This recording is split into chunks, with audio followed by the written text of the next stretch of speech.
Hallelujah. सभी को जय मसीह की। परमेश्वर आप सबको बहुतायत से आशीष दे। आइए हम एक वचन के ज़रिए देखते हैं, कुछ सीखते हैं वचन के ज़रिए। क्या है, कई बार हम क्या सोचने लगते हैं, हमारे घर में हमारे जो बड़े लोग होते हैं और हम भी कभी कभी लालच और लोभ में पड़ जाते हैं।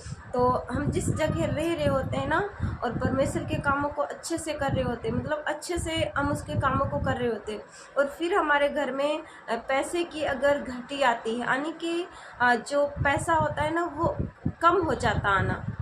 हालेलुया। तो उसी समय हमारे मन में ये विचार आने लगते हैं कि हम उस जगह जाएं जहाँ मुझे अच्छे पैसे मिले, हमारी कमाई अच्छे से हो। तो आज हम वचन को देखेंगे कि परमेश्वर वचन के द्वारा हमें क्या सिखाता है। हालेलुया। कहता है, तुम जो वचन हम पढ़ेंगे याकूब की पत्री उसका 4 अध्याय 13-14 वचन।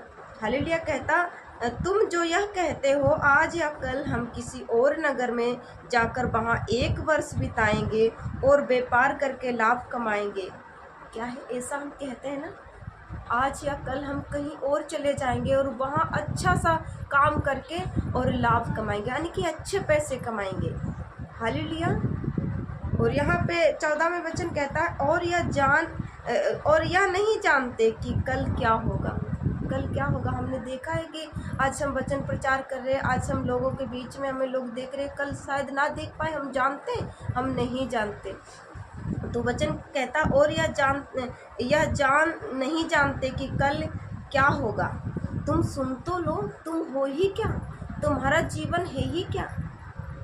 हालेलुया। वचन कहता है, सुन तो लो, तुम्हारा जीवन है ही क्या।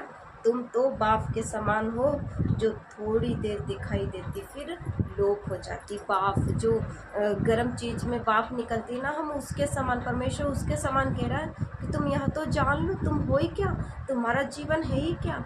सिर्फ एक बाफ के समान है जो हवा क्या है निकलती है गर्म चीज़ में, उसके समान जो थोड़ी देर दिखाई देती फिर लोप हो जाती। हालेलुया। ऐसा नहीं, हमारे पास अगर परमेश्वर के कामों को हम कर रहे हैं सच्चाई और खराई से, और हम कम कमा रहे, तो उस कम पैसे में आशीष है, उस कम पैसे में बरकत है, क्योंकि वो पैसा हमारे लिए लाभ का है। क्योंकि जब हम परमेश्वर के कामों को कर रहे हैं और थोड़े पैसे कमा रहे हैं तो उसमें बीमारियां नहीं होती। और जब हम परमेश्वर के कामों को ज़्यादा पैसे कमाने के सोचते हैं ना, लालच में पड़ते हैं ना, तो उसमें बीमारियां आने लगती। तो वो पैसा हमारा कहाँ जाता है, व्यर्थ में। हालेलुया। और सबसे पहले